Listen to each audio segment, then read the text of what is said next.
Olha, acho que raras vezes pudemos presenciar algo tão humilhante quanto a nota emitida pelo Bolsonaro ontem.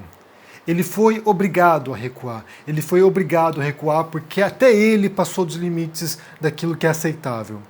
E quem redigiu a nota, quem ajudou o Bolsonaro a pedir desculpas pelos atos do 7 de setembro, quem fez isso foi nada menos do que Michel Temer, o presidente mais adorado dos últimos anos no Brasil. Mas foi convocado de última hora para poder ir auxiliar o Bolsonaro. O Temer foi com uma cartinha já meio que pronta para poder entregar para o Bolsonaro, para que ele pudesse publicar e pedir desculpas e tentar apaziguar os ânimos no Brasil. Eu vou falar sobre isso aqui, sobre essa nota vergonhosa do Bolsonaro, mas antes já curta esse vídeo, já deixa aqui embaixo seu comentário, dando um bom dia, como é que estão as coisas por aí, e também se inscreva no canal, porque a meta nossa até o fim do ano é de 700 mil inscritos. Então vamos falar sobre essa nota deprimente, vergonhosa, ridícula do Bolsonaro, porque o que a gente sabe, né, e aqui já vou adiantar a conclusão desse vídeo, o que a gente sabe é que o Bolsonaro não vai moderar, o Bolsonaro é um radical, o Bolsonaro é um extremista, e ele não vai parar. Eu já falei para vocês aqui várias vezes, inclusive falei essa semana sobre isso. Eu acompanho o Bolsonaro, gente, eu tenho acompanhado dia após dia, todos os dias, desde meados de 2018. Todos os dias. Então, eu já falei para vocês aqui, a tática do Bolsonaro é essa, e é clara, ela é evidente, porque ele já fez isso 50 vezes. Ele vai, ataca as instituições e recua um pouquinho. Ele vai, ataca as instituições e recua um pouquinho. E assim ele sempre vai avançando. Ele dá 2 passos para frente e 1 para trás. Ele sempre está avançando e sempre que ele age desse modo, ele vai corroendo as instituições. Ele sabe como fazer isso, é a tática dele. Ele compreende, como ex-militar vergonhoso que ele foi também, ele compreende que às vezes para ganhar a guerra há derrotas no caminho, há batalhas que serão perdidas. E ele perdeu essa batalha. E ele sabe disso. E é importante também compreender essa analogia militar, porque é como os bolsonaristas entendem. Eles acham que eles estão em guerra, eles acham que eles estão numa guerra política por um lado e numa guerra cultural por outro. Então, muitos bolsonaristas estão realmente pensando que por trás disso há um Bolsonaro estrategista, por trás disso há um Bolsonaro que entende muito bem o que está fazendo e que vai levar, né, como Messias que ele é, vai levar o Brasil para a vitória. Como ele mesmo disse, prisão, morte ou vitória. Não há a possibilidade de derrota na cabeça deles. Então, essa nota dele, que eu vou ler para vocês aqui agora em seguida, essa nota é um reconhecimento de uma batalha perdida. Eu vou ler para vocês. Diz Bolsonaro: declaração à nação. No instante em que o país se encontra dividido entre instituições, é meu dever, como presidente da República, vir a público para dizer: 1. Nunca tive nenhuma intenção de agredir quaisquer dos poderes. A harmonia entre eles não é vontade minha, mas determinação constitucional que todos, sem exceção, devem respeitar. 2. Sei que boa parte dessas divergências decorrem de conflitos de entendimento acerca das decisões adotadas pelo ministro Alexandre de Moraes no âmbito do inquérito das fake news. 3. Mas, na vida pública, as pessoas que exercem o poder não têm o direito de esticar a corda a ponto de prejudicar a vida dos brasileiros e sua economia. 4. Por isso quero declarar que minhas palavras, por vezes contundentes, decorreram do calor do momento e dos embates que sempre visaram um bem comum. 5. Em que pesem suas qualidades como jurista e professor, existem naturais divergências em algumas decisões do ministro Alexandre de Moraes. 6. Sendo assim, essas questões devem ser resolvidas por medidas judiciais que serão tomadas de forma a assegurar a observância dos direitos e garantias fundamentais previstos no artigo 5º da Constituição Federal. 7. Reitero meu respeito pelas instituições da República, forças motoras que ajudam a governar o país. 8. Democracia é isso, executivo, legislativo e judiciário trabalhando juntos em favor do povo e todos respeitando a Constituição. 9. Sempre estive disposto a manter diálogo permanente com os demais poderes pela manutenção da harmonia e independência entre eles. 10. Finalmente, quero registrar e agradecer o extraordinário apoio do povo brasileiro com quem alinha os princípios e valores e conduz os destinos do nosso Brasil. E aí vem a última frase aqui, que é a mais importante de todas dessa nota. Deus, pátria, família. Por quê? Porque essa linha aqui, essas palavras aqui, Deus, pátria, família, é o lema do integralismo, que é o movimento fascista brasileiro dos anos 30. Então o Bolsonaro faz uma nota à nação dizendo que ele, bem, vou recuar, eu sou obrigado a recuar, eu sou obrigado a respeitar a Constituição, eu sou obrigado a respeitar sabe, a harmonia entre os poderes, e no final ele diz um lema fascista, um lema do fascismo brasileiro. Então, com essa linha final, ele nega tudo aquilo que ele disse anteriormente. Com essa linha final aqui, ele está dizendo o seguinte: eu não estou moderando o tom, eu não estou me enquadrando, eu vou continuar com o meu princípio radical, eu vou continuar fazendo o que eu sempre fiz, eu não vou moderar. Por um lado, essa nota do Bolsonaro apaziguou os ânimos, realmente. Muita gente achou, olha só, agora ele deu uma moderada, agora ele compreendeu que ele passou dos limites. E isso é um erro tremendo. É claro que quem está na política, né, os macacos velhos da política, sabem que o Bolsonaro não vai mudar. É a natureza dele. Ele não vai mudar. E ele não subiu o tom no 7 de setembro porque ele estava, como ele disse aqui, no calor do momento. Porque ele sempre fez isso. Eu sou favorável à tortura, tu sabe disso. E o povo é favorável a isso também. Se você fosse hoje o presidente da República, você fecharia o Congresso Nacional? Não há a menor dúvida, daria golpe no mesmo dia. No mesmo dia. Não funciona. E tenho certeza que pelo menos 90% da população ia fazer festa e bater palma, que não funciona. O Congresso hoje em dia não serve para nada, xará. Só vota o que o presidente quer. Se ele é a pessoa que decide, que manda, que tripudia em cima do Congresso, deu logo um golpe, pô. Parte logo para a ditadura. Me desculpa, né? Através do voto, você não vai mudar nada nesse país. Tá? Nada, absolutamente nada.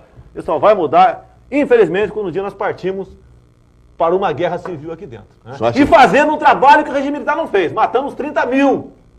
Começando com o FHC. Não deixar para fora, não. Matando. Se vai morrer alguns inocentes, tudo bem. Tudo quanto é guerra, morre inocente. Como eu falei, eu tenho acompanhado aqui dia após dia desde 2018 e ele sempre faz isso. É o tom do discurso dele, ele sempre está esticando a corda.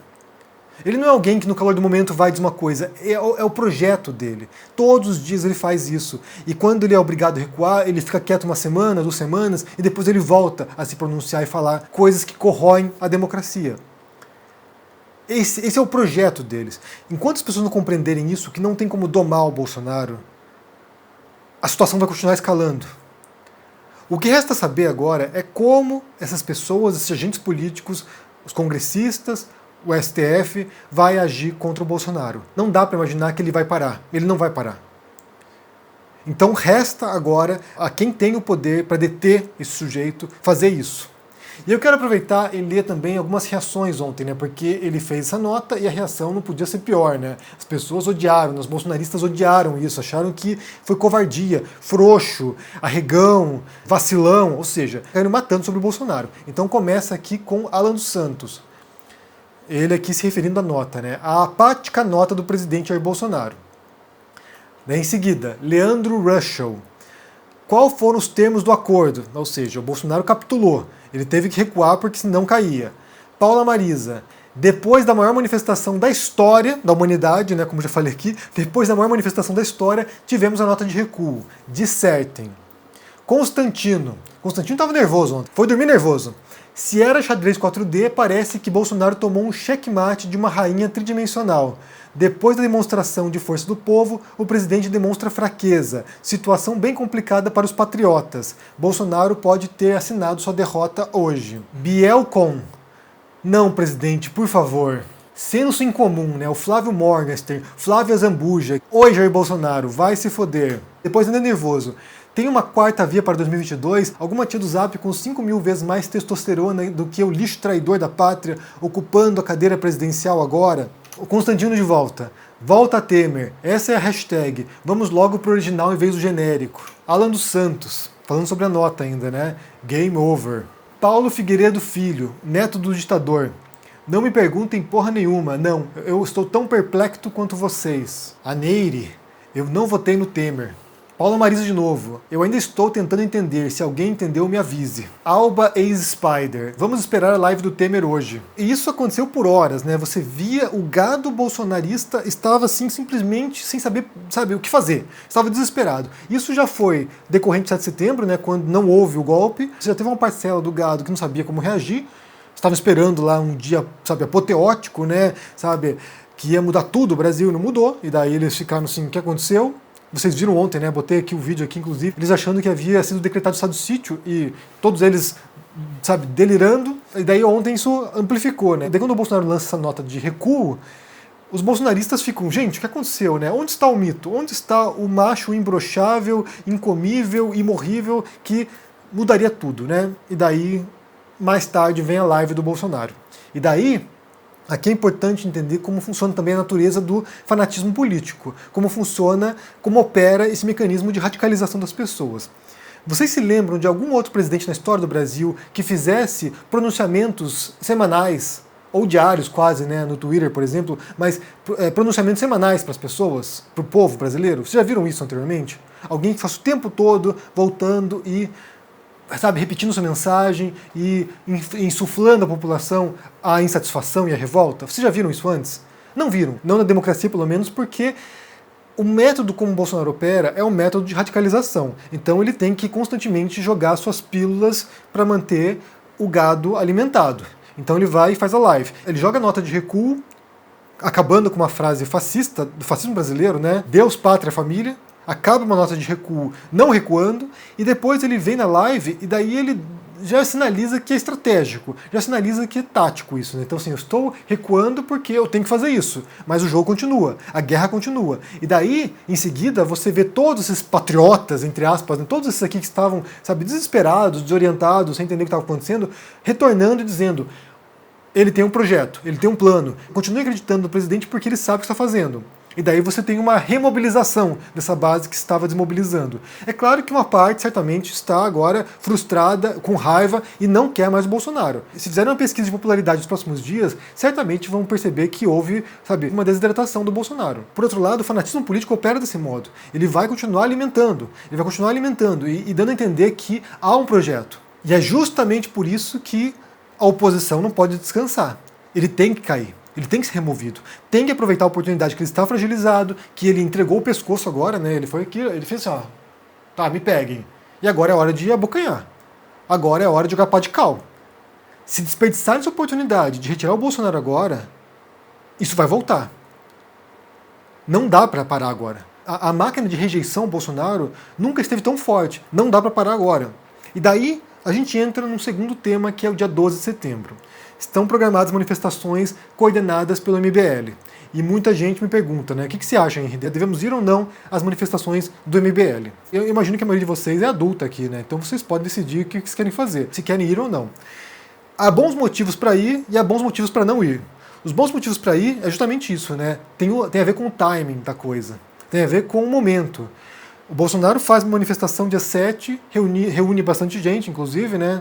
Centenas de milhares de pessoas foram às ruas, e isso dá uma impressão que ele tem apoio.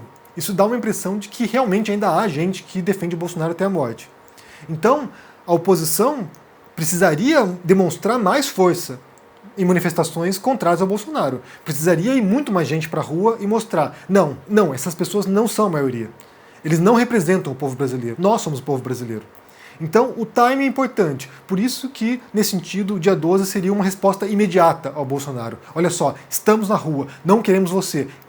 Impeachment agora. Nesse sentido, o timing é crucial. Então, vale pensar nisso. O segundo aspecto é que o MBL não é dono das ruas. Eles não são donos da manifestação. Quem quiser ir e se manifestar, seja com bandeira do PT, seja com bandeira do PSOL, seja com qualquer bandeira que for, pode ir. Então é preciso compreender isso também, né? Eles não são donos da Paulista. Quem quiser ir lá e se manifestar, pode ir. E eu acho que muita gente vai com esse espírito. Eu estou indo contra o Bolsonaro, não junto com o MBL. E aí é importante que você vá se você quiser. Por outro lado, também compreender qual é o risco de você se juntar com o MBL, né? Porque esses caras, eles são ardilosos, né? Eles são oportunistas, no sentido mais próprio do termo. Eles são capazes de pegar, por exemplo, de 2014 em diante, se apropriar de protestos legítimos, muitos deles de pessoas insatisfeitas com o PT, mas também insatisfeitas com a questão econômica no Brasil. Eles são capazes de capitalizar aquilo e transformar numa manifestação direitista e que vai levar até o Bolsonaro. Aí é um ponto importante, porque é o seguinte: muita gente pede a autocrítica da esquerda, do PT, né? Tem que reconhecer que o Bolsonaro é produto de vocês. E de fato é necessário a autocrítica, a reflexão, o pensamento, é preciso avaliar os erros também. O PT errou muito. Não dá para negar isso. Mas também é preciso exigir a autocrítica do MBL, porque se o Bolsonaro se elege, isso é decorrente de ações perpetradas por eles. O impeachment da Dilma, por exemplo, é o que abre a brecha para esse fascismo brasileiro. E o MBL, a gente tem que pensar que, embora eles se digam liberais, se digam democráticos agora, o discurso deles sempre foi muito alinhado, mas muito alinhado com o discurso bolsonarista, em muitos sentidos mesmo. Por exemplo, O Kim Kataguiri, ele nasce no seio do olavismo. O Kim Kataguiri era olavista, inclusive o próprio Olavo de Carvalho reconhece isso. Quando há eleições e vários olavistas chegam a cargos no Congresso, ele põe lá o nome do Kim Kataguiri no meio. Da onde surgiram o PT e o PSDB? Do mesmo grupo de intelectuais comunistas da USP. A USP é a mãe de toda a merda que está acontecendo no país. Saiu tudo de lá. As ideias do Kim Kataguiri e do Mamãe Falei, elas nascem a partir de ideias propagadas pelo Olavo de Carvalho, que é quem dita também, em grande parte, os rumos ideológicos do bolsonarismo. Então, não há muita distinção em quem segue esses grupos. Ou não havia, pelo menos até 2019. Quando o MBL começa a se mostrar como oposição ao Bolsonaro, ou se recusa a juntar marchas, né, ou manifestações pró-governo, quando eles dizem, não vamos, não faz sentido isso, aí você vê centenas de milhares de seguidores desses canais, né, do MBL desaparecendo do dia para a noite. O Kim Kataguiri perdeu centenas de milhares de seguidores, o MBL perdeu centenas de milhares de seguidores, o Mamãe Falei perdeu muitos seguidores também. Então você compreende que havia uma junção, havia, sabe, uma intersecção de seguidores do bolsonarismo ao MBL. E por quê? Me explique por quê. Porque o discurso era muito parecido, as ideias são muito parecidas. Talvez hoje eles não defendam fechamento de Supremo, mas já defenderam. Esses caras não podem ficar impunes e todo esse Supremo tem que ser derrubado. Que você que nos está assistindo, você precisa nos ajudar a destruir este STF. Um ato pequeno, como o primeiro que a gente fez em 2014 para derrubar Dilma Rousseff, agora aqui para derrubar o STF. Quem vai derrubar o STF? Eu vou falar comigo. Fala, Gilmar! Fala, Toffoli! Fala, Denonce! Fala, todos! Fala, Gilmar! Fala, Gilmar! Já defenderam remoção de ministro do Supremo. Ou seja, eles não são tão diferentes do Bolsonaro assim. Então, se juntar a esse grupo é, em grande parte, se juntar a pautas que ajudaram a eleger Bolsonaro em 2018. É importante ter noção disso, porque não dá para se esquecer. Eu tenho visto pessoas dispostas a se aliar agora, né? Se aliar não, mas abraçar o MBL, mas as mesmas pessoas não são capazes, por exemplo, de, sabe, perdoar Miriam Leitão, o Gabeira, a Vera Magalhães, o Reinaldo Azevedo, o Carlos Andreasa. Ou seja, é claro que nessa ideia de frente ampla, né, de diálogo com diferentes forças, a gente vai ter que em algum momento falar com o centro-direita, com inclusive pessoas que participaram do golpe contra Dilma. A gente vai ter que fazer esse tipo de esforço, porque é muito mais importante agora defender as instituições democráticas. Só que, por outro lado, tem que traçar uma linha. Em algum momento a gente vai ter que traçar aqui, desse ponto a gente não passa. E eu acho que o MBL está muito além dessa linha. Então, aí cada um vai ter que avaliar. Como eu falei, o time é importante. É crucial agora dar uma resposta nas ruas contra o Bolsonaro. E isso talvez estimular a marcha pelo impeachment. Por outro lado, se houver um impeachment do Bolsonaro, por outro lado, se essa manifestação for gigante, isso vai para a conta positiva, vai para o saldo positivo do MBL. Eles vão ganhar com isso. Já era um grupo irrelevante politicamente, já haviam, sabe, desintegrado depois de se desvincularem do bolsonarismo, se tornaram pequenos, minúsculos. E agora eles podem se agigantar de novo. E isso é um perigo. Isso é um perigo porque essas pessoas têm o poder, numa próxima eleição, para eleger outro presidente. Tão extremista quanto o Bolsonaro, em muitos sentidos. Então é importante saber o que está acontecendo. É saber fazer o cálculo político e saber para onde as coisas vão. Bem, eu quero saber o que vocês pensam. Primeiro sobre a nota, né, de recuo do Bolsonaro, nota vergonhosa, né, humilhante, vexatória, arregão e vacilão. Foi isso que ele reconheceu ali, ao mesmo tempo que ele não recua. Termina a nota com uma frase fascista. O que vocês pensam sobre essa nota e também se vocês pretendem ou não, dia 12, estar nas ruas junto com o MBL? O que vocês pensam aí? Deixa aqui embaixo no comentário, deixa o joinha, se inscreva no canal e se cuide. Tchau!